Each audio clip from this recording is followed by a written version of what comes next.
एक छोटे से गांव में टिम्मू नाम का एक नटखट लड़का रहता था। उसे कहानियां पढ़ना और कार्टून देखना बहुत पसंद था, लेकिन सबसे ज्यादा उसे चित्र बनाना पसंद था। उसके पास एक पुरानी पेंसिल थी, जिससे वह हमेशा अपनी नोटबुक में अजीब अजीब चित्र बनाता रहता था। एक दिन स्कूल से लौटते समय टिम्मू को एक पुरानी किताब की दुकान दिखी। उसने देखा कि वहां एक बूढ़े अंकल बैठे थे। उनकी लंबी दाढ़ी थी और आंखों में अजीब सी चमक। आओ बेटे, तुम्हें क्या चाहिए? टिम्मू ने दुकान में चारों ओर देखा और एक पुरानी सुनहरी पेंसिल पर नजर डाली।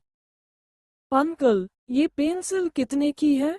ये कोई साधारण पेंसिल नहीं है बेटे, ये जादुई पेंसिल है। जो कुछ भी तुम इससे बनाओगे वो जिंदा हो जाएगा। टिम्मू की आंखें चमक उठीं। उसे लगा कि यह कोई मजाक होगा, लेकिन फिर भी उसने पेंसिल खरीद ली और खुशी खुशी घर चला गया। घर पहुंचते ही टिम्मू ने पेंसिल उठाई और अपनी नोटबुक में एक छोटी सी बिल्ली बनाई। अचानक वह बिल्ली पन्ने से बाहर आ गई। म्याऊं म्याऊं म्याऊं म्याऊं। टिम्मू की खुशी का ठिकाना नहीं था। फिर उसने एक छोटा सा पक्षी बनाया। वह भी पन्ने से निकलकर उड़ने लगा। टिम्मू अब समझ चुका था कि यह पेंसिल बहुत खास थी, लेकिन फिर उसके दिमाग में एक शरारती ख्याल आया। उसने एक बड़ा सा रोबोट बनाया। अचानक रोबोट पन्ने से बाहर आ गया। Beep beep. स्वागत है टिम्मू, मैं आपका दोस्त रोबो हूँ। टिम्मू बहुत खुश हुआ और उसने सोचा कि अब वह इस जादुई पेंसिल से कुछ और मज़ेदार चीजें बनाएगा। टिम्मू की खुशी ज्यादा देर नहीं टिक सकी। उसने एक बड़ा सा ड्रैगन बनाया, लेकिन वह ड्रैगन गुस्से में आग उगलने लगा। अरे नहीं, मैंने गलती कर दी। ड्रैगन पूरे घर में दौड़ने लगा। उसकी पूंछ से कुर्सी गिर गई, उसके पंखों से किताबें उड़ने लगीं। टिम्मू ने जल्दी से उसे मिटाने की कोशिश की, लेकिन पेंसिल ने काम करना बंद कर दिया। अब मैं क्या करूं?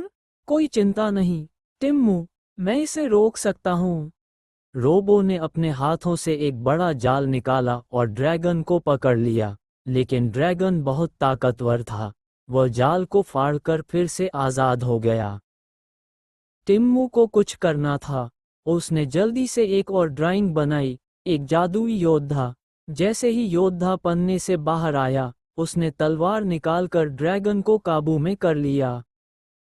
अब ये ड्रैगन तुम्हें परेशान नहीं करेगा टिम्मू। टिम्मू ने राहत की सांस ली और योद्धा का धन्यवाद किया। फिर उसने ड्रैगन को मिटाने की कोशिश की। इस बार पेंसिल ने काम किया और ड्रैगन गायब हो गया। टिम्मू ने समझ लिया था कि इस पेंसिल का इस्तेमाल सोच समझकर करना चाहिए। उसने वादा किया कि वह अब इसका इस्तेमाल अच्छे कामों के लिए करेगा।